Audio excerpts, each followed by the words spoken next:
Morning, Abotai. Erev Shabbat Shalom and Chanuka Sameach.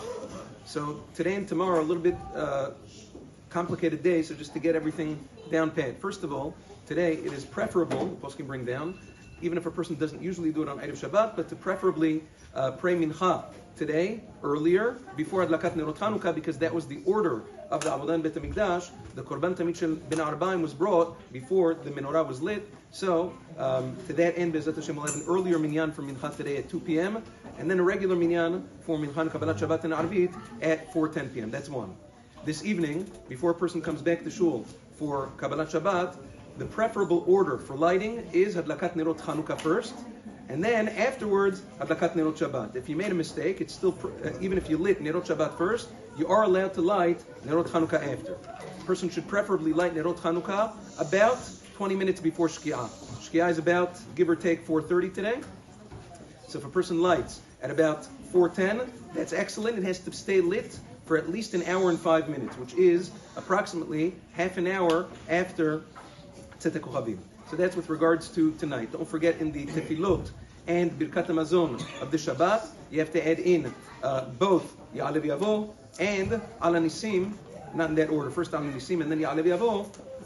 Well, in Tefillah it's a little bit different, but a person should pray with the Siddur because there's a lot of additions to the Shabbat's Tefillot and Birkat HaMazon. Regarding the Kriyat Torah tomorrow, there are 3 Sifrei Torah because there are 3 different Kriyot that have to be read. Number 1, Parashat HaShavua. The second Sefer Torah is the Kriyah of Rosh Chodesh, and then the third Sefer Torah is the Kriyah of Chanuka. Now that's the way it's broken down.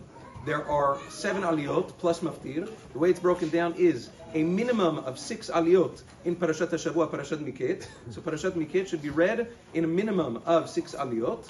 Then the 7th aliyah, Rosh Chodesh, starting from Yom HaShabbat, and then U'Varasha Chodshechem.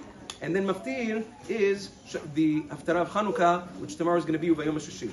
Now, with regards to if there are Mosifim, if there are more aliyot than 6 in the first Sefer Torah, the Minhag HaSfaradim Ve'edot Mizrach is, if you read more than 6 aliyot in the first Sefer Torah, then you will say Kaddish following the first Sefer Torah. Then you read the Rosh Chodesh, the Kriyat Rosh Chodesh, on the Sefer Torah Sheni, you say another Kaddish.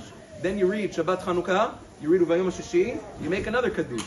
All depending on how many you read. Now, with regards to the Haftarah, also a bit complicated. So if you're Gabaim or whatever it is, you should prepare the Tanakh in the shul because there are 3 different things you're supposed to hit during Kriyat Haftarah. The Haftarah this week is not the regular Haftarah of Parashat Miket, it's the Haftarah of Shabbat Chanukah, which is in Zechariah Perek Bet, Roni v'Simchi Bat Zion. Then, after you finish that portion, you're supposed to read the first and last pasuk of Shabbat v'Rosh Chodesh, Haftarah of Shabbat v'Rosh Chodesh, which is in Yesha'ayah Perek Samach Vav, Ko Amar Hashem Hashamayim Kis'i. First and last pasuk.